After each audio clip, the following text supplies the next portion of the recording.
নীলফামারীর সৈয়দপুরে ৩টি ইউনিয়নের লাখো মানুষ সেতুর অভাবে প্রায় ৪ যুগ ধরে সড়কপথে যোগাযোগে চরম দুর্ভোগ পোহাচ্ছেন। স্থায়ীভাবে নদী দুটির ওপর সেতু নির্মাণের দাবি এলাকাবাসীর।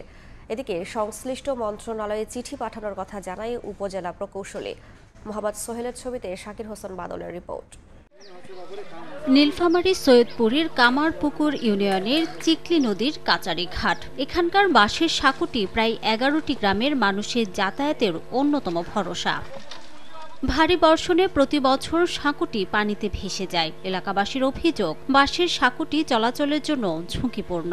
এছাড়া সাঁকোটি পানিতে ক্ষতিগ্রস্ত হওয়ার পর দুর্ভোগ পৌঁছেছে চরমে। সাঁকো সংস্কার নয়, স্থায়ীভাবে নদী দুটির উপর সেতু নির্মাণের দাবি স্থানীয়দের। ৫ হইতে ৬,০০০-এর মতো লোক যাতায়াত প্রতিদিন যাওয়া আসা করে কামারপুকুরে। সেখানে মনে করেন ব্রিজটা না থাকার কারণে ৫-৭ কিলোমিটার ঘুরে যাইতে হয়। ভ্যান পড়ে যাইছে, মোটরসাইকেল পড়ে যাইছে, কতজন অ্যাক্সিডেন্ট হয়েছে। যখন বন্যা হয় তখন মনে করেন এটা সমস্যা দেখা যায়। এখানে পার হইতে তো অনেক ঝুঁকি। আমরা চাই যেন এই ব্রিজটা দ্রুত হয়।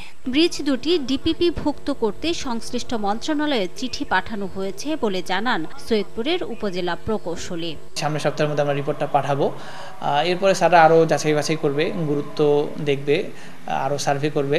যদি তাদের এটা প্রায়োরিটি বেসিস এটা করা সম্ভব হয় তাহলে অবশ্যই এটা দিবে আশা করি। ব্রিজ দুটির দৈর্ঘ্য যথাক্রমে ৬৫ ও ৬০ মিটার। নির্মাণের জন্য ০.৪০ ও ০.৩০ একর জমি অধিগ্রহণের প্রয়োজন হবে বলে নিশ্চিত করেছেন স্থানীয় প্রকৌশল বিভাগ।